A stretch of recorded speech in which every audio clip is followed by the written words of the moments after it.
C'est un spectacle dont on ne se lasse pas. Et quand le temps fait une pause, il suffit d'un regard vers la baie pour sentir l'âme marine de ses racines, l'océan. Ce miroir profond des êtres, cette idée moutonnante qui fait vivre des familles, un peuple de petits métiers de la pêche dont le travail part et revient du port de Popo. On est quand même dans l'une des baies les plus belles au monde. Donc oui, je suis fière d'être natif d'ici et d'y vivre. C'est très important pour nous, pour notre culture et pour nos enfants surtout, parce que c'est ce qui nous permet de nous nourrir aussi. Il faut profiter, c'est une ressource qu'on a en abondance, c'est pas pour longtemps, puisque y a beaucoup de surpêche qui se fait. Et ces petits pêcheurs-là prônent la pêche raisonnée, d'où c'est vraiment des petits métiers à appuyer et à soutenir. Quand le soir commence à dominer la lumière, il n'est pas rare de trouver Georges. Ce pêcheur malicieux est une figure charismatique du port de Popo. Chaque jour, il y vend sa pêche. Aujourd'hui, un espadon de 120 kilos. Sa personnalité est à l'image des lieux, conviviale, avec une relation qui s'affranchit des cérémonies. Il faut dire qu'à Popo, il est en pays de connaissance. Tous les jours, ils viennent chercher du poisson. Des fois, on attrape, des fois, on n'a rien. C'est intéressant, les clients, ils prennent sur place. Quoi. Comme ça, ils regardent la chair, ils disent Georges, on y va. Voilà. Alors, la roulotte, c'est ça. La roulotte, il a pris 15 kilos. Il y a d'autres commandes aussi, 20 par-ci, 20 par-là. Du moment, il n'y a pas assez de poissons pour tout le monde.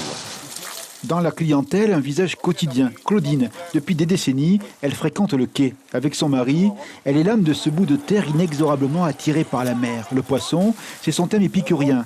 Une offrande faite aux autres, sa roulotte est devenue le point de référence. La proximité du lieu de pêche n'y est pas pour rien. Ils pêchent tous les jours. C'est sûr que c'est frais. Et l'espadon, ça te va? Oui. Ça, c'est pour faire le poisson cru. Ça va aller directement dans l'assiette ce soir. Oui. Et avant, c'est ton mari qui pêchait? Oui, mais là, il est âgé, il est retraité maintenant.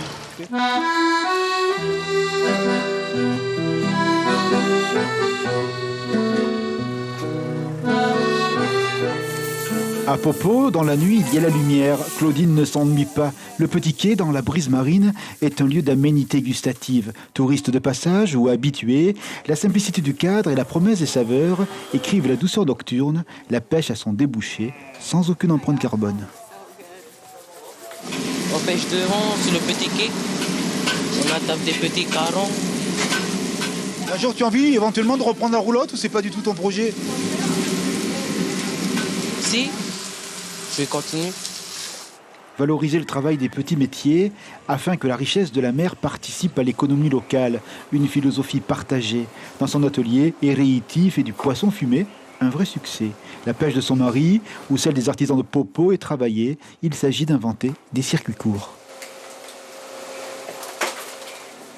Vous pouvez voir plein de ventes de Toriveri et ils arrivent, ces pauvres pêcheurs se retrouvent à vendre leurs poissons à très bas prix justement pour espérer juste pour écouler leur stock et retourner à la pêche. Et moi je trouve ça un peu dommage de vendre un poisson frais, fraîchement pêché, vendu au rabais alors qu'ils peuvent faire encore plus de choses et que c'est quand même un métier harassant d'aller pêcher du matin jusqu'au soir et ramener ce poisson-là. Au rythme des vents et des saisons, s'écoule la vie au port de Popo. Faites de courage, aide-toi, le ciel t'aidera, la mer est là devant.